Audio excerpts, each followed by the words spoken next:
ইংল্যান্ডের ১০০ বলের franchise tournament the 100-এ প্রথমবারের মতো হলো খেলোয়াড়দের নিলাম। সেখানে রেকর্ড দামে বিক্রি হয়েছে নতুন কয়েকজন ক্রিকেটার। এদিকে নিলামের সেরা 10-এ রয়েছেন পাকিস্তানি স্পিনার আবরার আহমেদ। তাকে দলে নেওয়ার পর সানরাইজার্স লিডসের এক্স অ্যাকাউন্ট স্থগিত হয়েছে।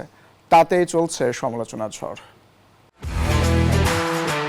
ইংল্যান্ডের ১০০ বলের ফ্র্যাঞ্চাইজি টুর্নামেন্ট দ্য 100-এর প্রথমবার হয়ে গেল নিলাম। এর আগে ড্রাফট পদ্ধতিতে দল গঠনের নিয়ম ছিল। লন্ডনের পিক্কাডিলি লাইটসে আয়োজিত ছেলেদের আসরে নিলামে কিছু ক্রিকেটার ভালো দামে দল পেয়েছেন। নিলামের শুরুতেই ইংল্যান্ডের ব্যাটার জো রুটকে 2,40,000 পাউন্ডে দলে নেয় ওয়েলস ফায়ার। এরপর ইংলিশ স্পিনার আদিল রশিদকে 2,50,000 পাউন্ডে কিনে নেয় Southern Brave. Welsh Fire 3 lakh পাউন্ডে দলে টানে জর্ডান কক্সকে। টম কারানেরও মূল্য উঠেছে 2,60,000 পাউন্ড। তাকে দলে ভিড়িয়েছেন এমআই লন্ডন।